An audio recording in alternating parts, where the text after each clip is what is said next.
been putting off doing this analysis of the Dead Arm Shiraz because it's been a couple of crazy weeks, but just for my own edification more than anything else, just to go over the various vintages that we looked at. We did the 2000, 2001, 2003, 5, 6, 7 and 8 over the last few weeks at dinners. Starting with the oldest first, I guess. 2000 definitely is the softer, more feminine, lighter vintage of all of those years. It's holding together in a very definitive way, completely different from all of the others. I'm not sure how much further it's going to travel relative to the others. I think wines like the 2, the 5, and the 8, for example, have got relatively longer. In other words, their cellar curve is going to be much further out than the 2000 cellaring curve or maturation curve. It's good now, and a lot of people loved it right now. But that's kind of the overview of it. When it came to 2001, definitely a step up in structure and form from the previous. 2002, we had very little of it available, and it's a terrific vintage. I purposely didn't look at the ratings before I spoke about this. I'm trying kind of hard not to be too influenced by what the ratings say about these sort of vintage wines, because the important thing is how they look right now. The other thing to point out is what was quite assuring about this body of wines is that we opened 4 or 5 of them.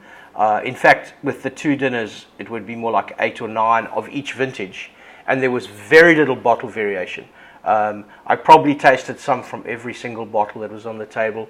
Obviously, as they get older, they're going to start to vary, but it's one of the things that I felt really confident about is that there's minimal variation at this stage, and that can't be said for every age vintage label that we're looking at these days. 2004, spectacular year. It's just on point, and it's going to stay on point for a long time. I'm quite excited by 05 relative to 04 because, again, this is an example for me anyway of a wine that has a lot more to run relative to the 4, and certainly relative to the earlier vintages. It's just getting into its secondary phase, and it's beautiful right now. It's got a lot to tell from forward to finish. 06, riper, fleshier, maybe a bit broader in the mid-palate relative to 5. Not quite as long as the 5 in a finish, but that might be a function of its immaturity and nothing else.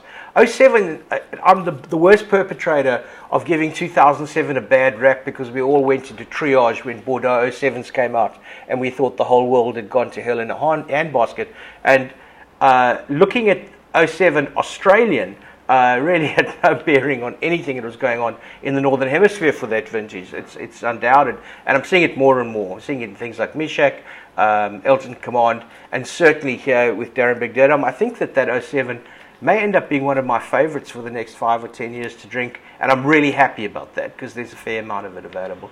08 is a vintage that I'm watching more and more carefully because I think it's solid, mid to top end quality vintage, particularly from Dead Arm.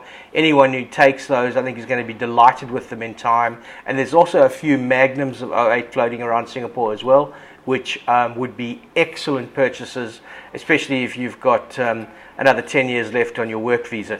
So I think that's all. I think I might have forgotten the 03.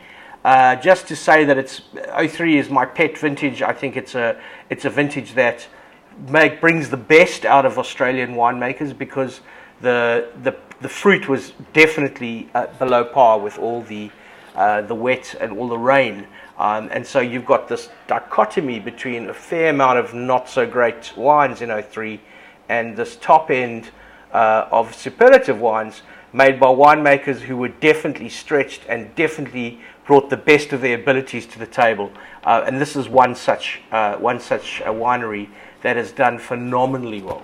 There's a kind of nerviness, there's kind of a fullness and a vibrancy in this Dead Arm 03 that I really like right now. Beautiful slate, chunky, crunchy texture. It's incredibly rewarding, and my biggest sadness is that it's all gone and we haven't seen any from a sales point of view for quite a long time. So that's going to be one that I'll probably curse for a long time, not having bought any for myself at all. And those of you who grabbed it, congratulations, you're onto a bit of a winner. So that's it for the Arenberg Dead Arms as of now, August 2016. Cheers.